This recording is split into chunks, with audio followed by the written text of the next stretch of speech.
Oh,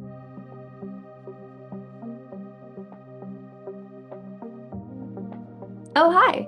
I'm Emily Bloch, National President of the Society of Professional Journalists, and on behalf of my board and the professional staff here at SPJ, I want to welcome you to this year's Sigma Delta Chi Awards presentation. In a journalism world where turmoil seems to be the default setting, it's a thrill to be able to celebrate outstanding work happening in large and small markets across genres and formats. We hear time and time again from our hundreds of awards judges that picking a winner is not easy. Standards are high for SPJ awards, and each year we're empowered and encouraged by the level of reporting our judging teams get to consider. So, before we get to the awards, I want to thank those judges who volunteered their time to review thousands of entries in this year's Sigma Delta Chi Awards, as well as those who judged SPJ's New America Award and Collegiate Mark of Excellence Awards. We deeply appreciate all of your time, talent, and efforts.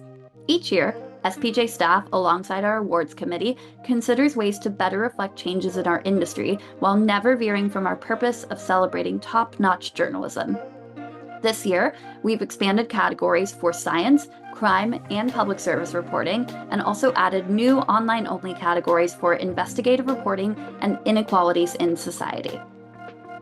In addition to announcing the SDX winners, we will also recognize the top winners from the Mark of Excellence Awards, including the winners of the Corbin Gwaltney Awards for Best All-Around Student Newspaper later in this program.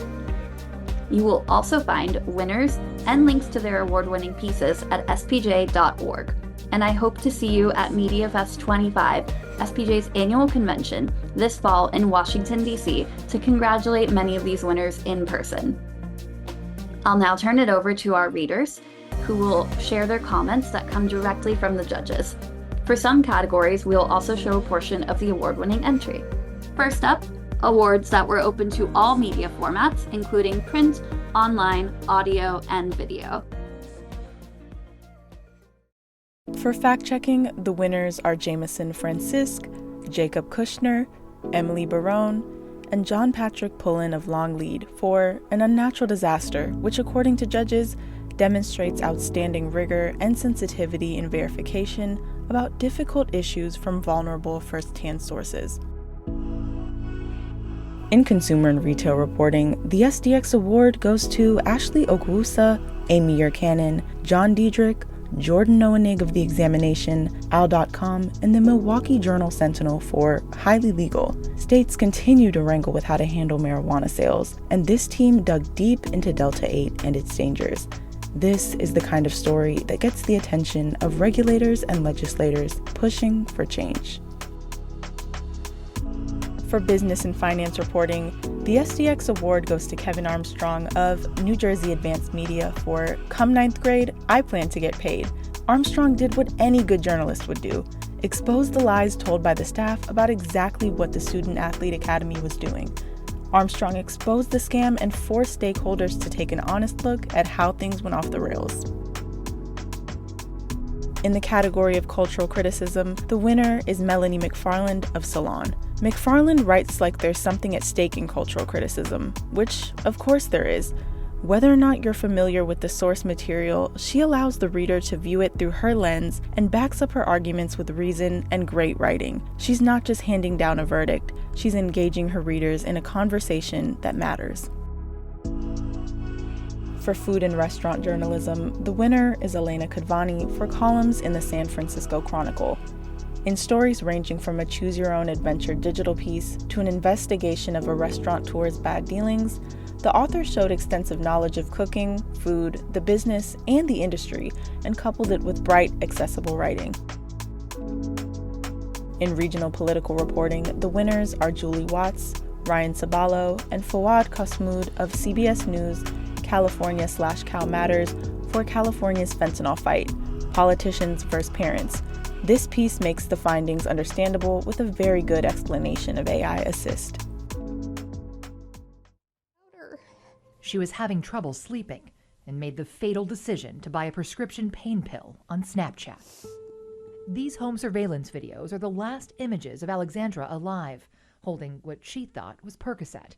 The dealer later admitted he knew it was laced with fentanyl. Soon after Alex died, we came up with this idea of an admonishment. A documented warning for people convicted of fentanyl crimes that if they deal fentanyl again and if someone dies, they could be charged with murder. It was intended to mirror the warning drunk drivers get when they're convicted of a DUI, credited with dramatically decreasing drunk driving deaths. In order to hold a drug dealer accountable for a death, you have to prove that they were aware of those dangers. They named their warning Alexandra's Law. Good morning. Matt and Christine Capelouto wanted to save other parents from the same fate. Instead, they got a masterclass in California's supermajority politics. As you can imagine, I'm frustrated to be here again. Alexandra's Law was introduced 5 times in 4 years and faced 7 different hearings. It never got past the public safety committees. I think people don't understand how this process works, and it first has to get out of committee, which just consists of a handful of people who, in my opinion, ultimately abuse their power. I will continue to not be supporting this bill today.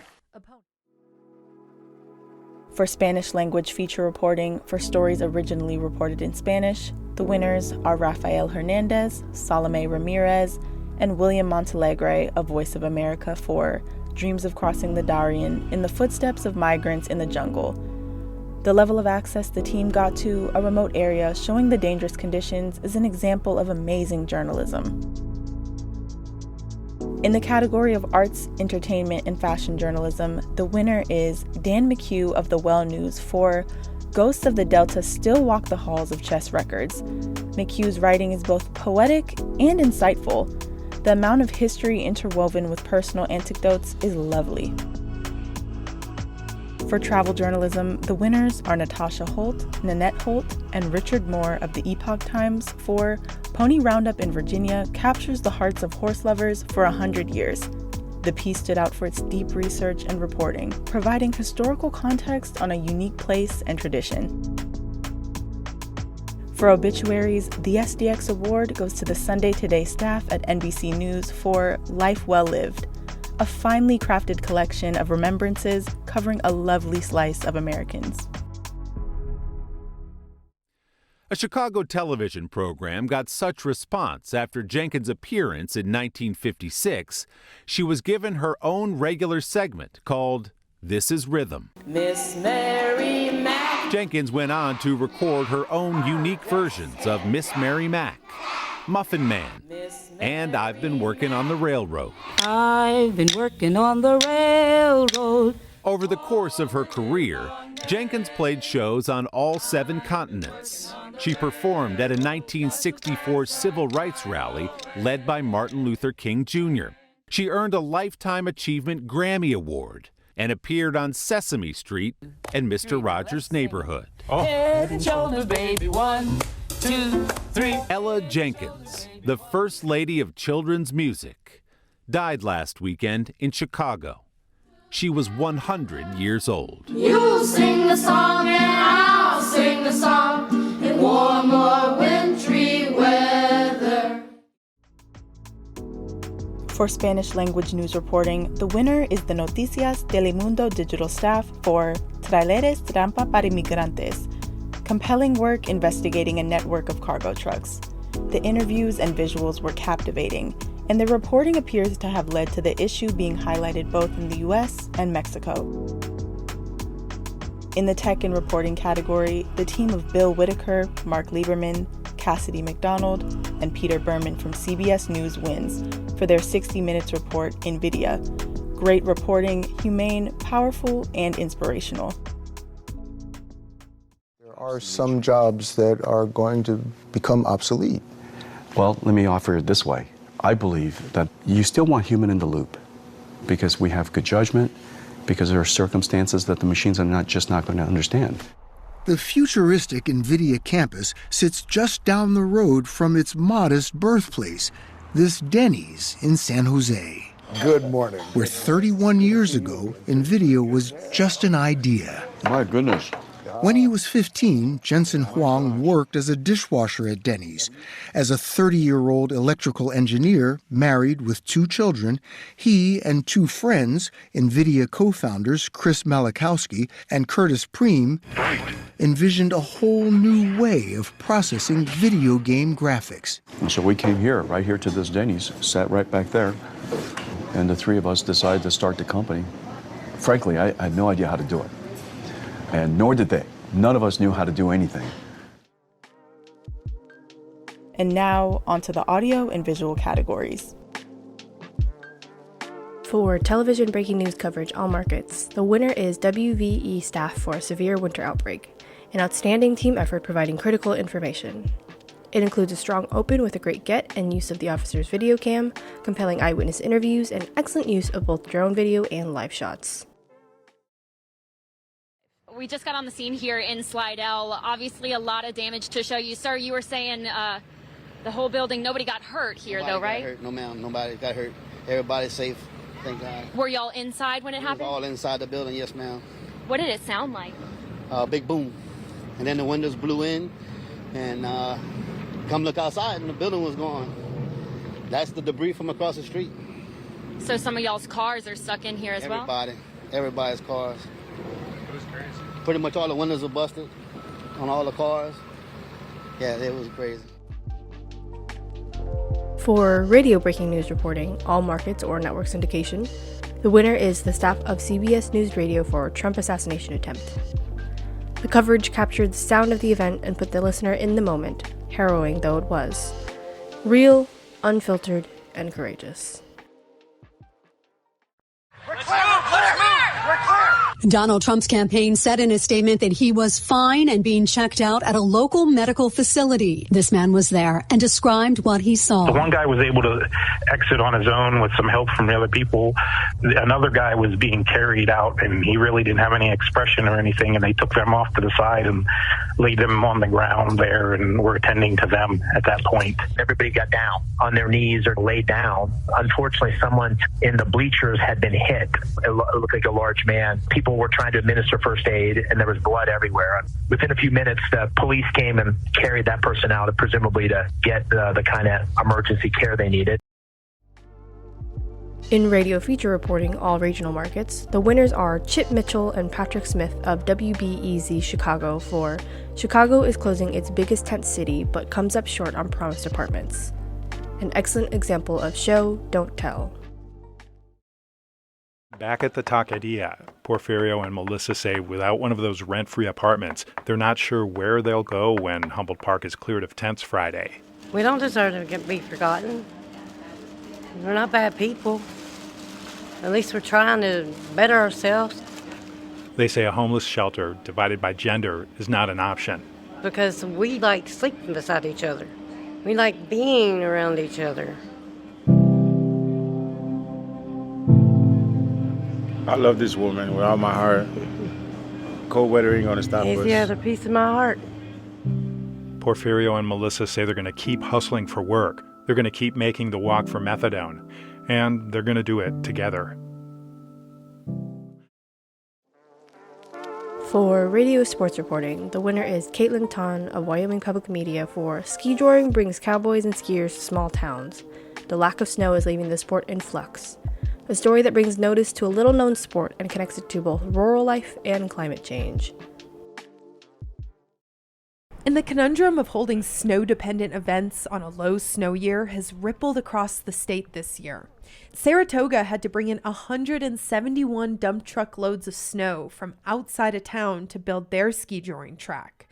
But other communities weren't so lucky. Both Gillette and Sheridan had to cancel their ski joring events. By the time it came to make the call on ski joring and some of our other events, it was pretty simple. There was no snow, and it was 55, 60 degrees a week before the event. Sean Parker heads up travel and tourism in Sheridan. He says it was pretty hard on local businesses, which depend on the huge turnout.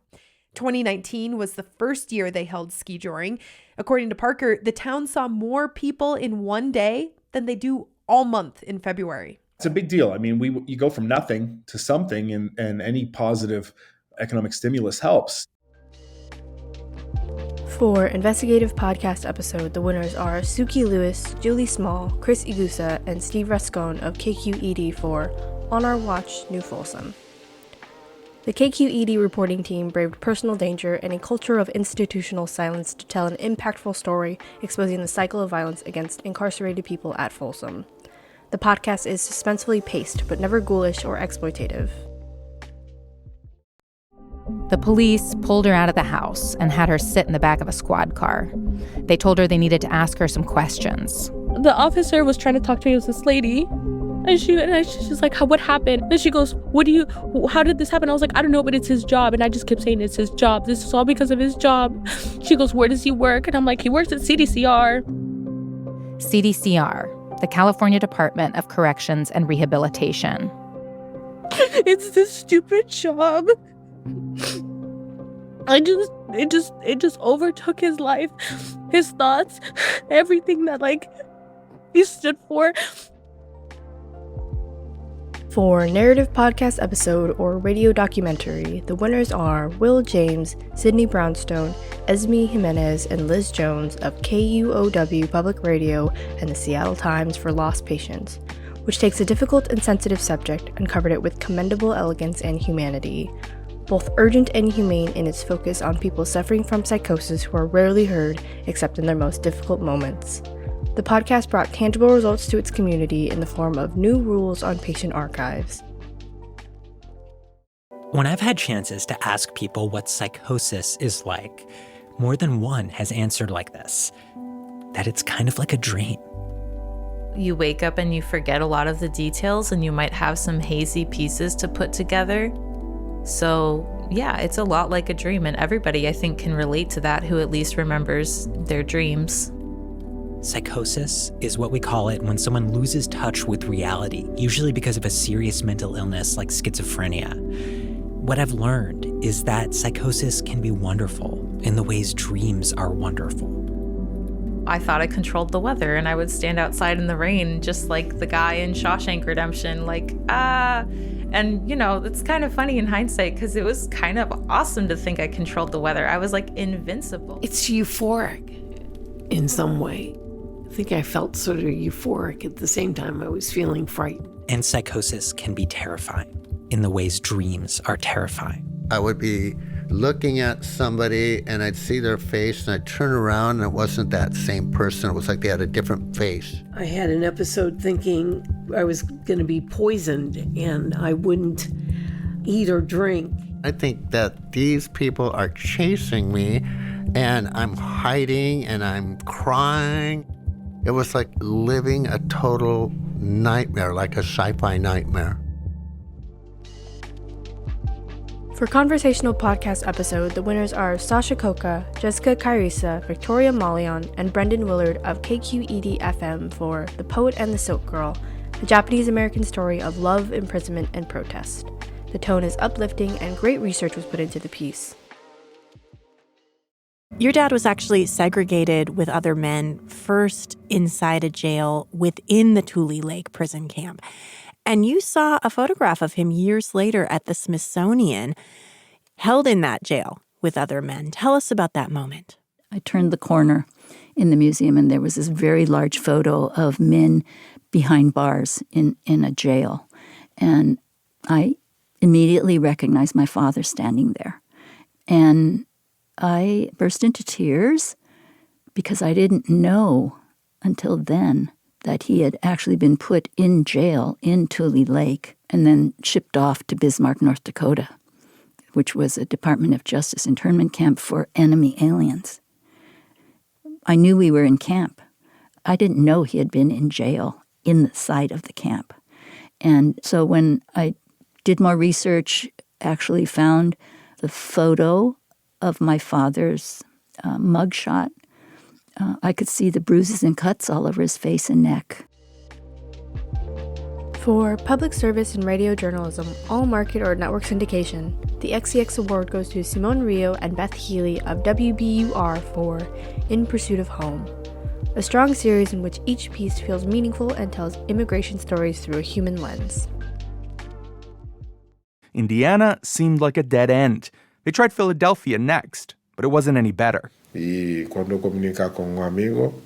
That's when we heard from a friend who said, you should try Boston. They can help your family there. So I talked to my wife and we decided to come here. The state's right to shelter law promised a room to families with kids. An emergency shelter could come with food, caseworkers, even language classes. So in August of last year, the Eduards made their way to Boston. They ended up at Logan Airport among a sea of migrants. It felt like there were 2,000 people there, families with children. The airport was full of people. For public service and television journalism, network or syndicated, the winners are Liz Kreutz, Michelle Melnick, Mike Hixenbog, and Alexa Keys of NBC News for Dealing the Dead, an extremely well-crafted series on the bodies of the unclaimed for being leased out for medical research without consent. The University of North Texas Health Science Center, where, according to government documents, his body was then frozen, cut into pieces, and sent out to different medical groups across the country, all without his prior consent or his family's knowledge. Those documents show Honey's severed right leg sent to a Swedish medical device maker for $341. His torso shipped to a medical education company in Pittsburgh, which paid $900. And for $210, a pair of bones from his skull went to the U.S. Army for military medical training. His right leg was sold. Yes, ma'am. His temporal bone, his torso. Yes, ma'am. Do you think he would have wanted this? No, he never wanted to be. The 10 years we were married, he never wanted to be an organ donor. We talked about it. And Honey is not alone. NBC News reviewed thousands of pages of government records and data which reveal repeated failures to reach family members before declaring a body unclaimed. Our team has identified 12 cases in which families learned months or years later that a loved one had been provided to the medical school. 5 of those families found out what happened from NBC News, including Honey's, a year and a half after his death. I don't believe they tried to find us. I don't believe they did. You can find people. NBC found me in a day. You can find people. In television investigative reporting 50+ market, the winners are Lee Zurich, Dana Sauer, and John Turnipseed of WVEDT for Outside the Office. The judge noted, "This had me hooked from start to finish, well packaged with footage, official city documents, emails, timesheets, all very compelling." So after they have lawyered up, so to speak, they still continue to communicate using their cell phones. Which the government had access to. Yes, exactly. Shortly before the indictment, Fox 8 reported on photos of Cantrell and Vappy dining at 2 French Quarter restaurants, both while Vappy was on the clock. Vappy was reassigned, and a Public Integrity Bureau investigation ultimately found 13 violations, including that Vappy claimed overtime while not actually working, and that he consumed alcohol while on the clock. Again, all reported by Fox 8. Vappy retired from the NOPD before that investigation was complete. Before Vappy's indictment, the U.S. Attorney sent 2 subpoenas to Fox 8 asking for copies of our Outside the Office reports. Fox 8 complied, handing over that video. Our stories launched FBI investigations into both Cantrell and Vappy, leading to Vappy's indictment. Sources tell us the investigation into Cantrell is ongoing, but includes questions about how the mayor spent time outside the office. For television feature reporting, network or syndicated, the winners are Steve Hartman, Lou Bopp, Jessica Opatich, and Rand Morrison of CBS Sunday Morning for Empty Rooms. The 6-year mission to put this story together truly goes over and above. It looks at 8 different victims of 5 school shootings through intimate visits to their homes, and, as if the story in itself isn't enough, it goes the extra mile by making sure the public has online access to the thousands of photographs so that the lives of the victims will not be lost to time. For coming. This is Lou. Hi. Hey, Lou. Chad. About a year and a half ago, Chad and Jada Scruggs lost their daughter Hallie in the Covenant School shooting. And you boys cannot use. She was 9 years old, the youngest of 4, and their only daughter. She fractured her front tooth on the playground steps. Hallie had more stitches than any of her brothers, by the way, too. It was just a lot of fun having a daughter. We had a chance to have her for 9.5 years, and that was far better than not having her at all. But at the same time, their goodbye isn't quite complete. This is her room. They're still living with her bedroom.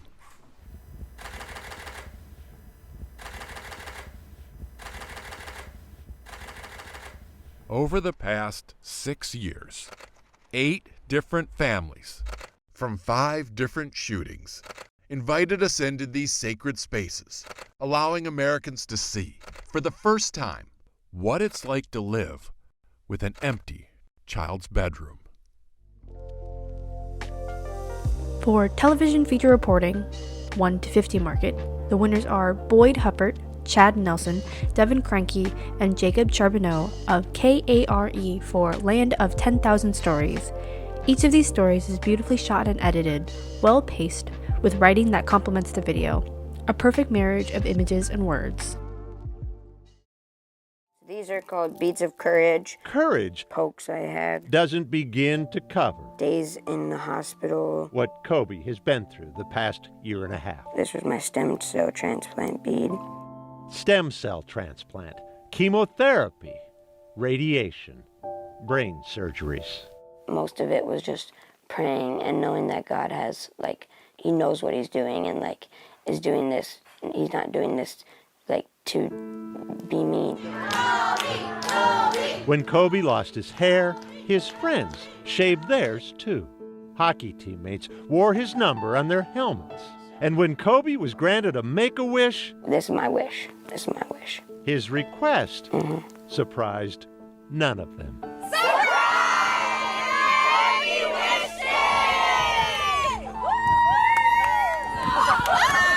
It's not like he was going to choose Disney World. A lawnmower. A lawnmower. Yep, you got a lawnmower.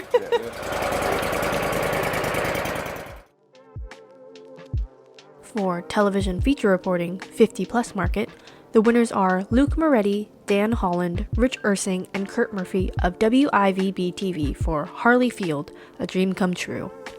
Well shot, well edited, and containing good special effects, especially when enhancing the description of one man's vision of what the stadium could be.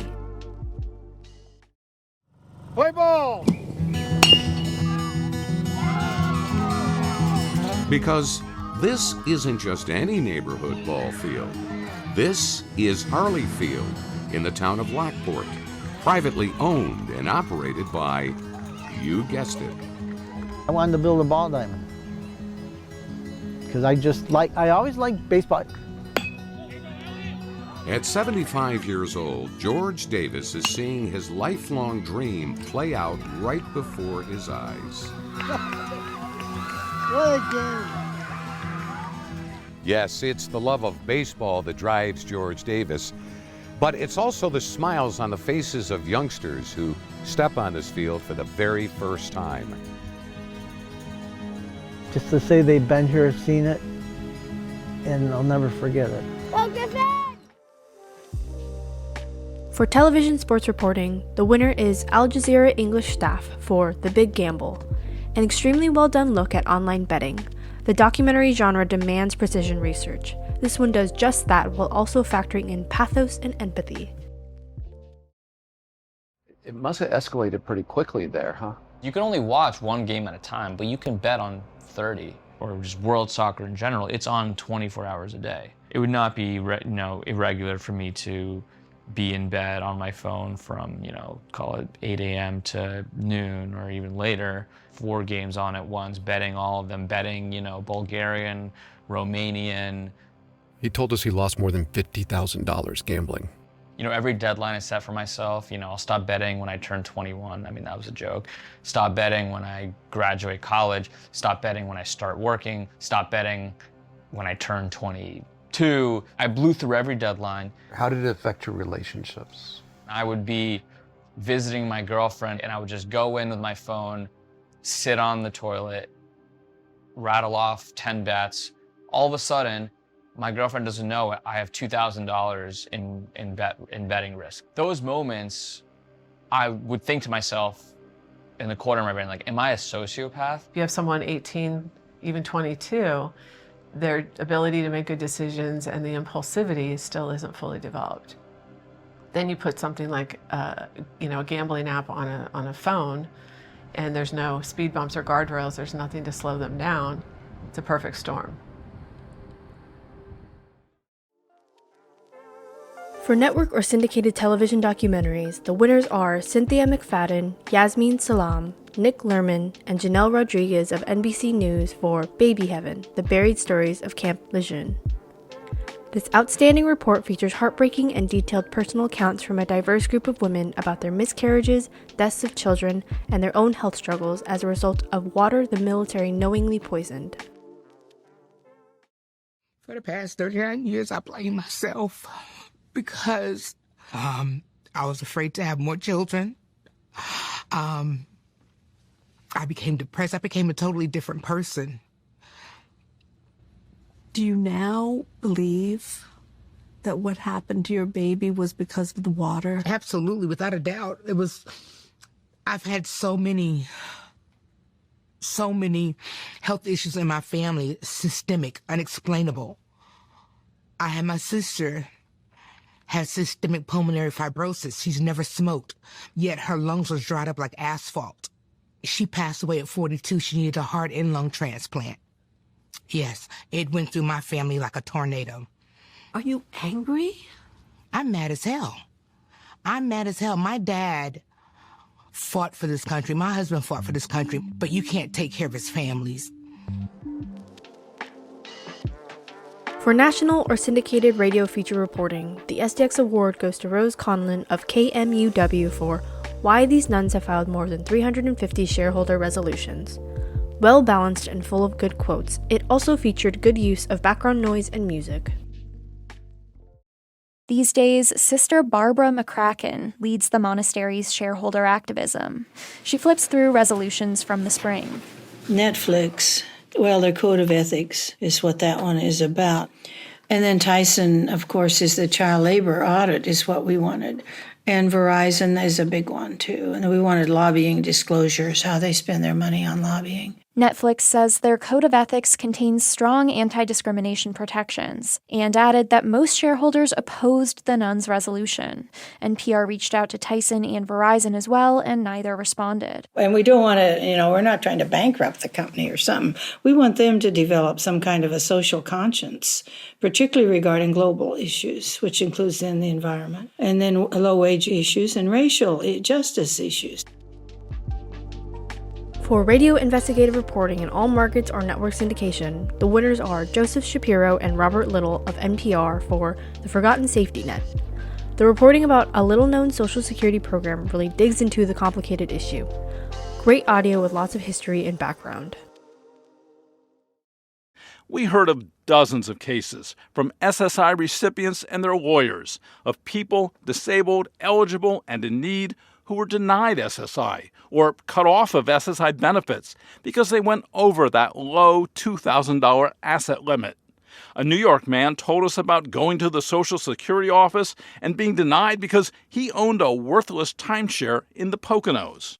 That's what I was told by my caseworker there. Don't even, because you still have the timeshare, you're ineligible, period. Have a nice day. Another man told us he wanted to move from an unsafe and rundown apartment, but when he saved up for the deposit and rent on a new place, Social Security said he was over the asset limit and would get kicked off SSI. An immigrant mother co-signed a car loan for her son and then lost her SSI even though she never uses the car. A Virginia Holocaust survivor received a reparations check from Germany and was told, improperly it turned out, that he couldn't keep the check and his SSI too. For television investigative reporting, 1 to 50 market, the winner is Keely Arthur of WRAL News for The Poe Truth, Chemicals and Cancer at NC State University. A 14-month investigative odyssey revealed how, despite NC State University knowing about a building containing a cancer-causing substance for years, it ignored the issue. After the report went live, NC State could no longer sweep the issue under the rug. We filed 12 public records requests, analyzed 223 pages of PCB test results, and earlier this month, we uncovered NC State was no longer participating in an independent investigation into the health issues at Poe Hall, a decision they reversed after our report. With each story, more people diagnosed with cancer came to us. We took it all down and laid it out. Type of cancer, time spent in Pohal, ages and years. Of the 123 cases, 4 of every 10 cases were breast cancer. Lymphoma, skin cancer, and leukemia also among the top diagnoses. But is it more than average? We ran the numbers and found in 2022 alone, the rate of diagnosis of breast cancer in Pohal was 3 times higher than the expected rate for all of Wake County. Oh my gosh.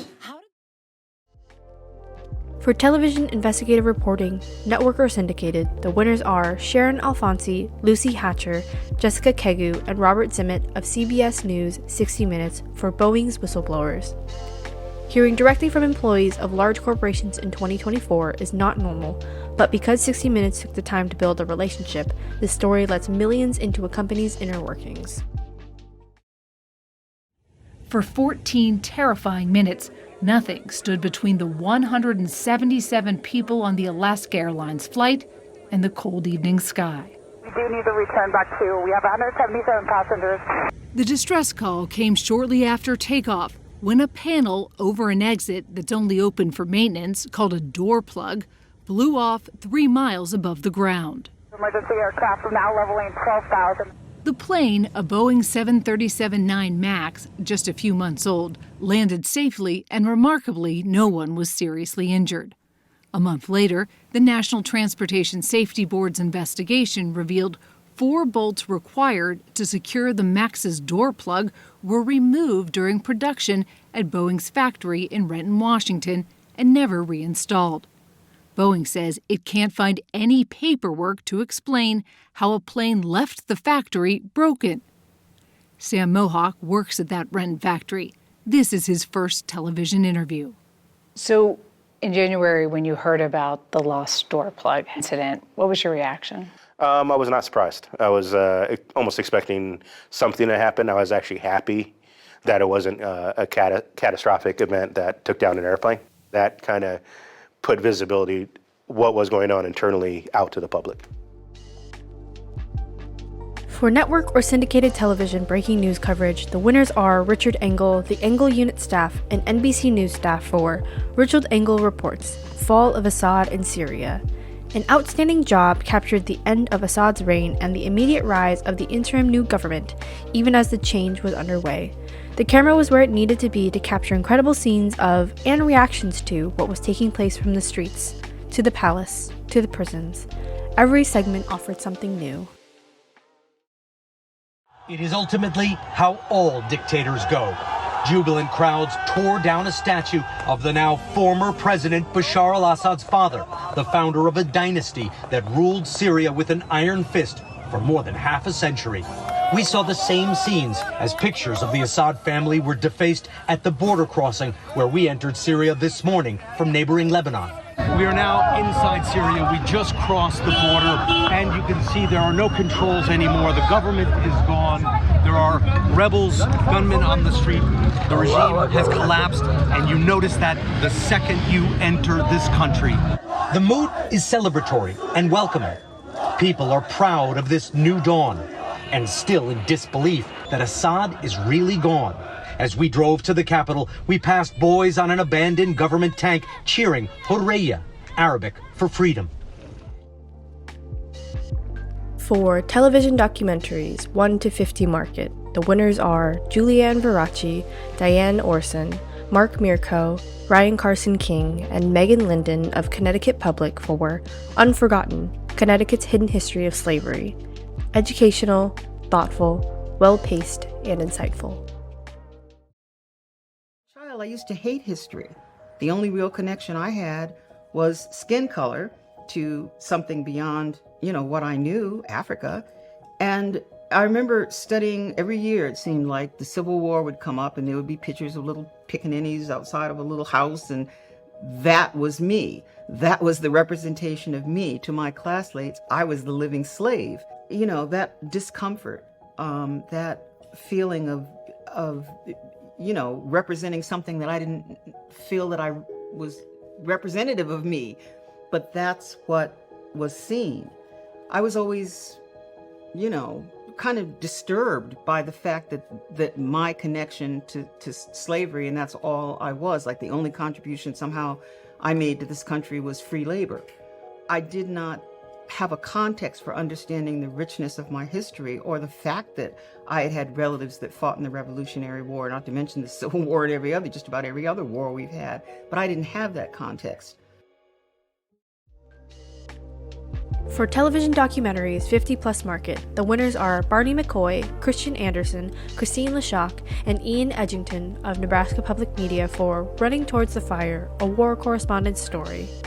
Inspired, well-researched, and incredibly thought-provoking. Then came October, and the Battle of Aachen, Germany. War had come to Germany. It had stopped being a newspaper story about other people's homes. With re-energized German troops defending home soil for the first time, both sides suffered heavy casualties in street battles that destroyed most of the city in a matter of weeks.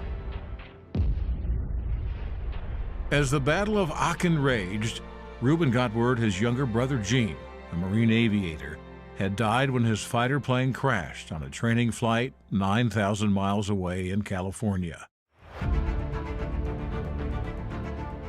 Reuben caught a virus and had to be admitted to an Army field hospital.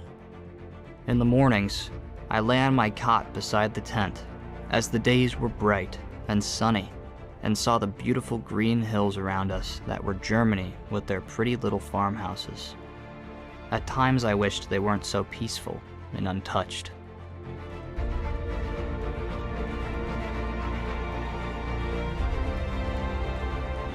At night, I watched the mighty artillery barrage along the front lines, with flame flashing into the black night along the entire front, lighting up the sky in a devil's nightmare. For public service in television journalism, all markets, the SDX Award goes to Chris Van Deveen, Chris Hansen, Anna Hewson, and Aaron Andelson of KUSA for Debt in the Dark. The significant investigation dealing with a high volume of data has been credited with affecting legislation to stop unfair actions against thousands of Colorado patients. I had never heard of them. I had to look them up. Same story from Gabrielle St. James. Brief UC Health visit, years later, CSC lawsuit. This looks like a scam because it's a lot for doing nothing. When these patients are getting sued, they're getting sued in the name of some debt collector they've never heard of and never had a relationship with. David Seligman is an attorney and says what we found mirrors what he's long believed, that UC Health has found a convenient way to sue patients without having the reputational damage that can come along with it. If UC Health wants to sue people for unpaid medical debts, then UC Health has to put its name on the lawsuit. A lawsuit he helped file says what's happening now is illegal. During a deposition for the case, a UC Health employee admitted it would be optically bad for UC Health to sue under its own name. We are not hiding anything. There is no mystery about what's going on here. UC Health's chief legal officer, Jackie Cooper-Melman, told us the hospital giant sues patients using some other business's name to help its patients. Couldn't you just sue under your own name? Could you? It would make less sense, honestly, to do that because the debt at that point is assigned to the vendor. I'm not saying you can't use a debt collector. I'm just saying you can use a debt collector and still put your name on as the plaintiff. Can you not? Honestly, in my view, that is more confusing. What is clear is there is currently no public way to find out just how active UC Health is targeting its own patients. The SDX Award in the category of inequalities in society, television, or audio goes to the Cronkite news staff at the Howard Center for Investigative Journalism for failure to comply. These journalists' methodical investigative work in the face of pushback produced impressive results, providing an excellent example of reporting done right. Down in Tucson, on the campus of the University of Arizona, the Arizona State Museum's group of driven but sometimes underfunded staff talked to us about their repatriation work. These ancestors and their cultural belongings were taken from, communities in the past. And so in order to restore some of that wholeness, they need everyone and everything back. Their work makes a real impact, like when some of the museum's collection returned to the White Mountain Apache, Ramon Riley's community. When you go through this process, bringing it back, it makes you feel good, and it makes you feel sad doing it, put in the work. Riley, 83 years old, has devoted decades of his life to NAGPRA. Most of the elders have passed on. I'm about the only one that knows about NAGPRA history of Apaches. For the White Mountain Apache, reburial is a sacred and emotional experience, something Ramon will never forget. You're going through a process of today would be intergenerational historical trauma. We didn't see a lot of things that happened to our people, but we know the stories. It's still sort of hurtful in a way. For science, environmental, climate reporting, and television or audio, the winner is Barbara Moran for Cape Cod Septic Systems, which balances scientific literacy with compelling human stories, not only using a map and statistics, but also contextualize local concerns under the global climate crisis. According to the Association to Preserve Cape Cod, a nonprofit watchdog group, in 2023, 90% of the area's coastal embayments required, quote, immediate restoration, unquote. And beach closures in response to high bacteria levels are now common throughout the busy summer months. What's behind these problems? Excess loads of nitrogen in the Cape's groundwater. These systems are not adapted to these huge nutrient inputs. Basically what it does is that it makes algae to grow like out of control. Uncurbed algal growth has plagued the Cape's estuaries for years, but now residents and scientists such as Yoret fear that if nitrogen pollution isn't curbed immediately, the water may never recover. For crime reporting, television or audio, the winners are Rachel De Leon, David Richer, Julia Lurie, and Richard Coolidge of the Center for Investigative Reporting for Charging the Victim. Laying out the details and the background exceptionally, the research and reporting here is detailed and compelling. In a category of strong investigations, this one stands out. In a recorded interview with a child welfare worker, she went into detail, hoping she'd be believed. And pulled over on the side of the road and told me to get the front seat. But in a separate interview recorded by Sheriff's Detective Melissa Turnage, the tone turned confrontational. If you're mad because you got your phone taken away, let's say that now and be done with it. From the get-go, she was rude. Simple terms, rude. When she continuously asked me the same question over and over, I almost told her she should probably write down what I'm saying because I didn't feel like she was listening. Turnage treated Taylor less like a victim and more like a suspect. Do you want to go live back in foster care? Because more than likely if he's arrested, they're not going to let you stay there. But if it's not the truth, you're fixing to hurt a lot of people. Everything I told you earlier is not a lie. Still, Turnage concluded that Taylor made it up. The detective wrote that she couldn't find Henry Cadle on gas station security footage buying condoms like Taylor said he had. And she couldn't pinpoint the location of the assault on that long stretch of road. Every interview that we talked, she made me out to be a liar. And I told her time and time and time and time again that I am not the liar here. I'm Sarah Brown, a senior editor at the Chronicle of Higher Education. For the fourth year, the Chronicle has added a pair of $5,000 prizes to what is now known as the Corbin Gwaltney Award for Best Student Newspaper. Named for the co-founder of the Chronicle of Higher Education and the founder of the Chronicle Philanthropy, the prizes are awarded in both the small and large school divisions. This year, the winner in the small school division is the staff of the Emory Wheel at Emory University. Said one of the judges, "The Wheel offers broad coverage of political and international events that affect campus, along with thought-provoking opinion, hard news, and attractive art. Kudos all around."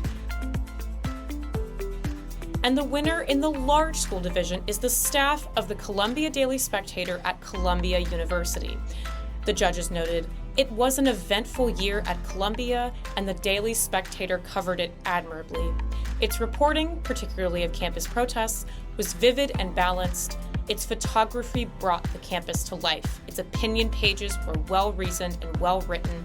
This is a paper that met the moment. The Chronicle is excited to continue partnering with SPJ to recognize and support outstanding student journalism. And now, back to more Sigma Delta Chi Awards. Here are the winners in the art, graphics, and multimedia categories. For informational graphics and/or data visualization, the SDX Award goes to the New York Times staff for Gaza in Ruins After a Year of War. Judges commented the before and after photos are obviously powerful, but the tight writing and easy scroll makes this one piece of reporting that truly shows the scale of this tragedy in both personal and national terms. For news photography, the winner is Evan Vucci of the Associated Press for Shots Fired. The image of Donald Trump with his fist raised has become one of the most familiar photos of 2024. But even if you didn't know what was going on beforehand, the story is obvious upon seeing the picture. This is a once-in-a-lifetime image that captures a fleeting millisecond of history.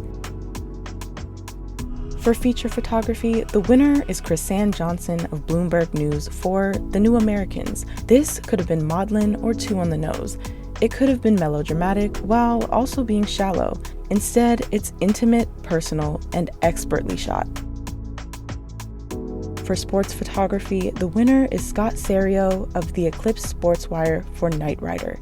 Capturing anything in motion is difficult, but to capture it so well with all 4 feet off the ground and just the right lighting on the rider is about as perfect as one can get. For photo essay or slideshow, the winner is Mindy Shower of the Southern California News Group for 5.5 Months for a Second Chance, a unique story with captivating moments and impeccable composition.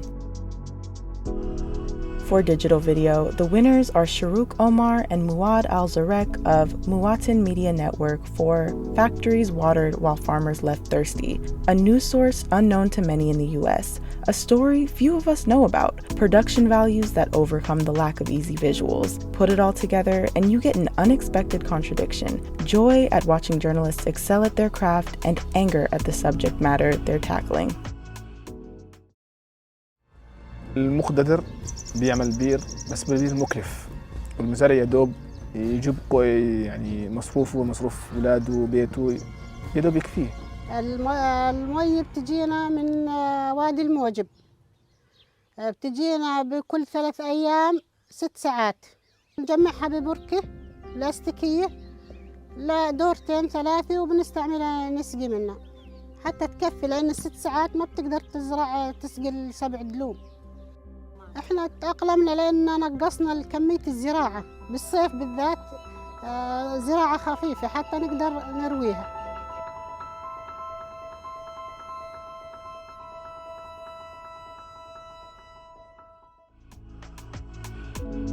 For the recently added category of illustration, the winner is Jeremy Anisho of Fortune Media for The Age of Unicorpses. The image is startling, and the precision and creativity are readily apparent.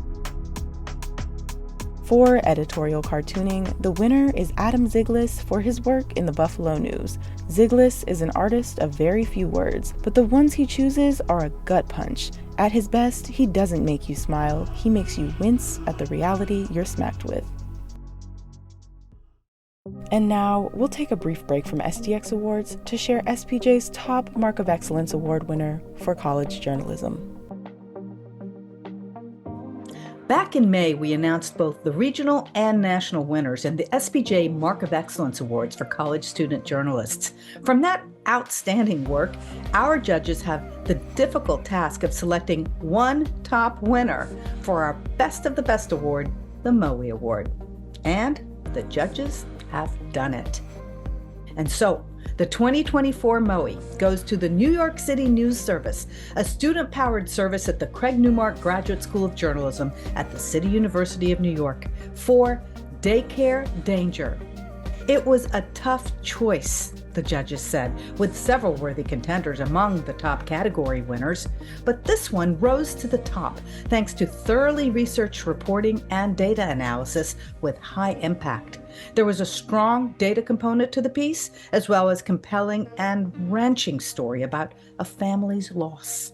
The two parts illustrated a critical lapse in awareness about the oversight and the government's disturbing failure to take action against a violator, leading to a boy's death.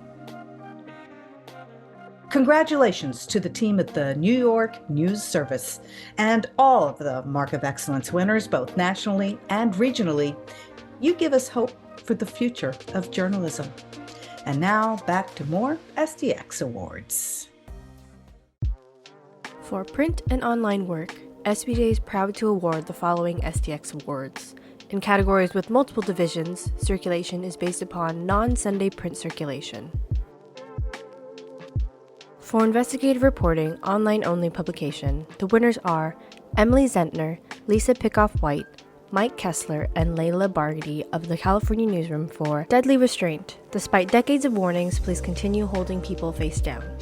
Just about everyone knows the name of George Floyd, but this team went beyond the familiar and dug into the data as well as other such deaths to explore the realities of positional asphyxia caused by prone restraint. In the category of Inequalities in Society, online only, the winners are Alexia Fernandez-Campbell, April Simpson, Pratik Rabala, and Nadia Hamdan of the Center for Public Integrity in collaboration with the Center for Investigative Reporting for 40 Acres and a Lie. Judges said the efforts that the reporters invested and the sheer ambition of the project is impressive to say the least, but the storytelling is just as impressive.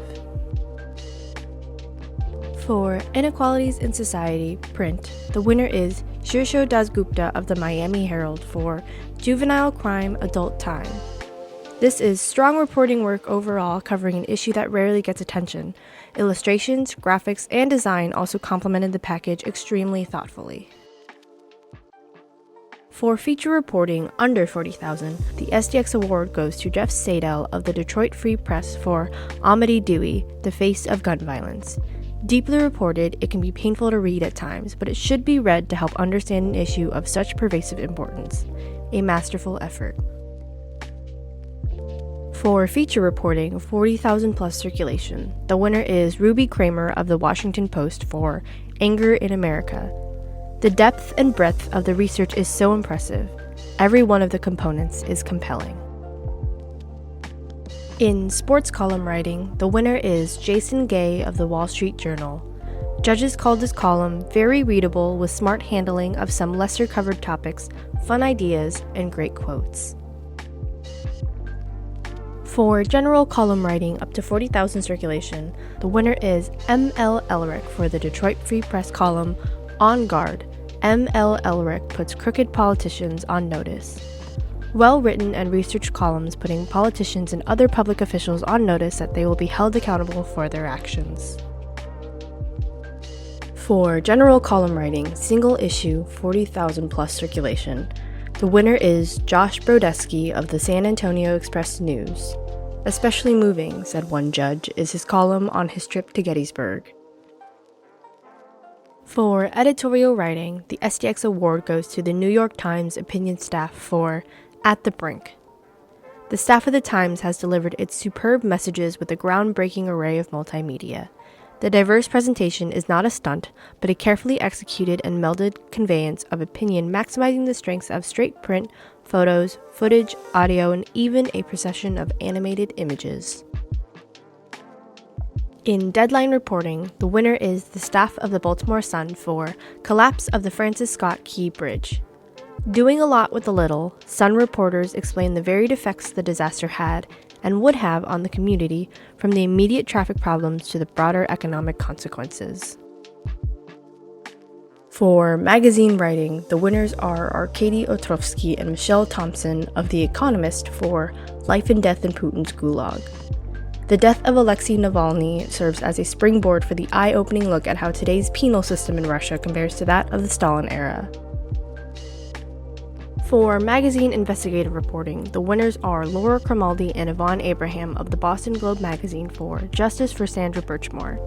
The story, about investigations into the death of a pregnant woman that was labeled a suicide, could have been just another ugly true crime story. But thanks to the Globe team's diligent, detailed investigation, it's more than that. It's a clear-eyed look at power imbalance, including how giving the benefit of the doubt to police officers can get in the way of the search for truth. For newspaper or online investigative reporting, 40,000 plus circulation, the winner is the Reuters team for Fentanyl Express.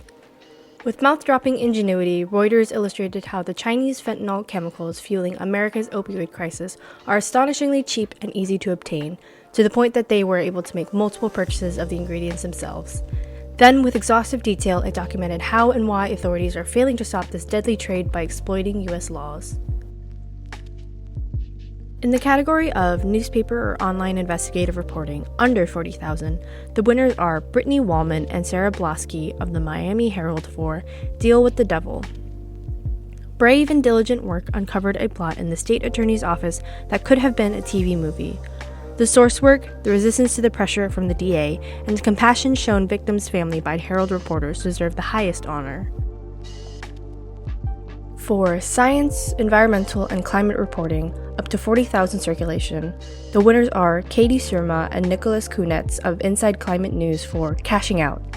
Said a judge, what I especially appreciated was how I learned a little something along the way about the lives of people in two countries that rarely get any attention, Greenland and Honduras. For science, environmental, climate reporting, 40,000 plus circulation, the winner is Paul LaRocco of Newsday for Grumman's Toxic Secret, a well-reported story highlighting a very serious problem, the disposal of toxic chemicals by the aerospace company. For crime reporting, online-only publication, the winner is Farah Adnan of New Lines magazine for The Disappearance of Children in Iraq. A stunning piece of original reporting on a challenging situation anywhere but terribly difficult to report on under the circumstances. For crime reporting, print, the winners are Anita Chabria and Jessica Garrison of the Los Angeles Times for False Confessions. Much of public understands about police work comes from TV and movies.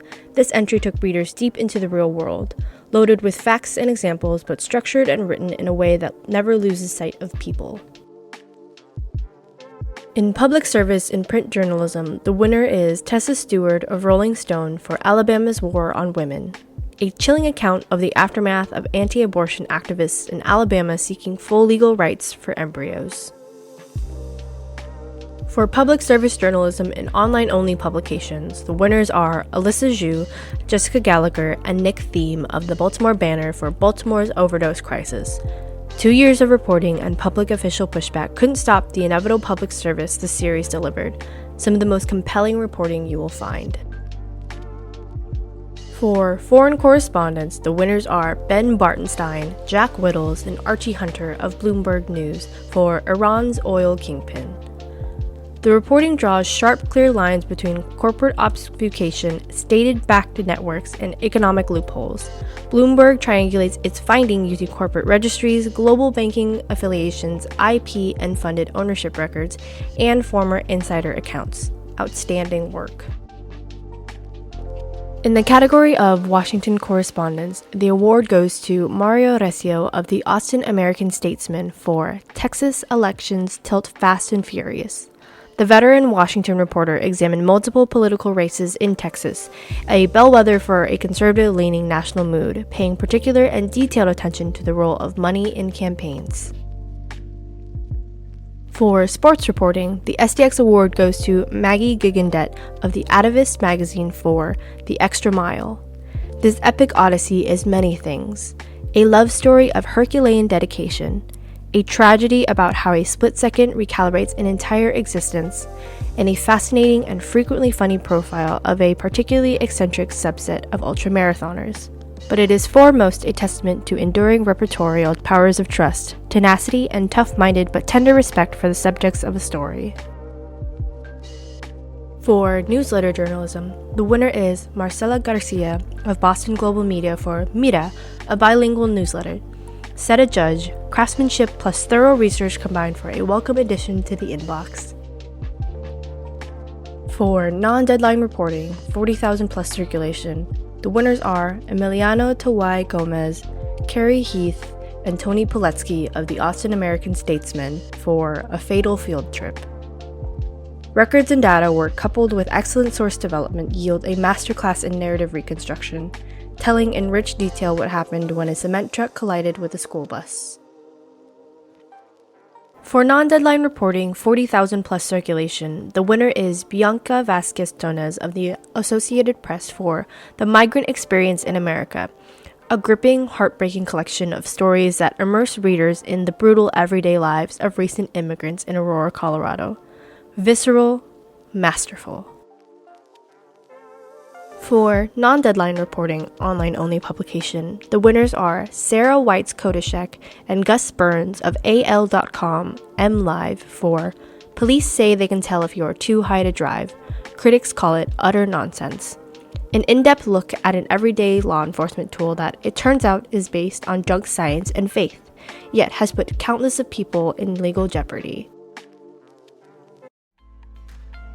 I hope you're all as inspired as I am by this range of quality and impressive work celebrated here. I know I'll be digging into many of these stories and images, which we posted at spj.org. Again, we'd like to thank the hundreds of volunteer judges, journalists, and journalism educators who contributed their time, talent, and attention to selecting these winners from thousands of entries. Congratulations to every one of these winners, as well as all of the others whose work made the judges' decisions so difficult. We invite you all to enter again next year to have the great work you're doing in 2025 recognized. By entering these contests, joining SPJ as a member or supporter, or becoming a donor, you're supporting great, ethical journalism and investing in journalism's future. Thank you. These are all so important if journalism is going to thrive well in our future. Thank you for joining us. Now, get back to work.